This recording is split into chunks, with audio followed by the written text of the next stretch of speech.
સંખ્યામાં શ્રદ્ધાળુઓ બેઠા છે, લાઈનમાં ઊભા છે, આતુરતાથી ભગવાનની રાહ જોઈ રહ્યા છે કે ક્યારે જગતનો નાથ તેમની વચ્ચેથી પસાર થશે અને ક્યારે તેમને ભગવાનની એક ઝાંખી જોવા મળશે, ક્યારે તેમના ભગવાનના દર્શન થશે।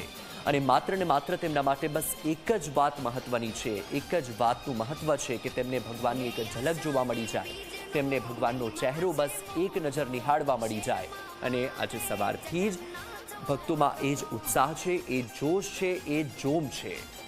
6 વાગવા આવી ગયા છે, હજુ પણ લોકો થાક્યા નથી, લોકોના અવાજમાં એ જ રણકાર છે, એ જ ખનક છે, એ જ જય ઘોષ, એ જ નાદ। જ્યાં જુઓ ત્યાં જય જગન્નાથના નારા અને ભગવાન જગન્નાથનો રથ ત્યાંથી પસાર થઈ રહ્યો છે। ફૂલોની છોડો ઉડી રહી છે, અબીલ ગુલાલની છોડો ઉડી રહી છે, ઢોલ નગારા વાગી રહ્યા છે, ભજન મંડળીઓ ભજન ગાઈ રહી છે, જે કરતબબાજો છે એ કરતબ કરી રહ્યા છે અને આ તમામની વચ્ચેથી ભગવાનનો રથ પસાર થઈ રહ્યો છે।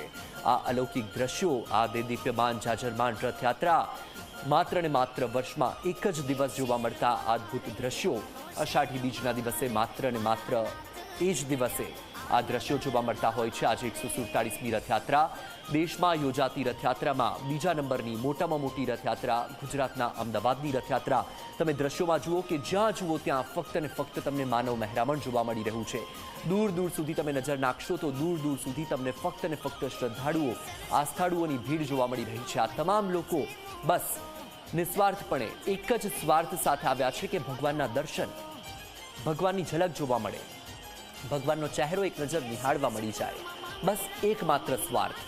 અને એ જ સ્વાર્થ સાથે ભક્તો અહીં આવ્યા છે, દૂર દૂરથી આવ્યા છે અને વહેલી સવારથી ભક્તોનો જમાવડો તમે નજર કરો કે તમને દૂર દૂર સુધી જ્યાં તમે નજર કરશો ત્યાં તમને ફક્ત ને ફક્ત માનવ મહેરામણ જોવા મળી રહ્યું છે। આકાશી દ્રશ્યો તમે જુઓ કે માત્ર ને માત્ર દૂર દૂર સુધી ફક્ત ને ફક્ત માનવ મહેરામણ છે।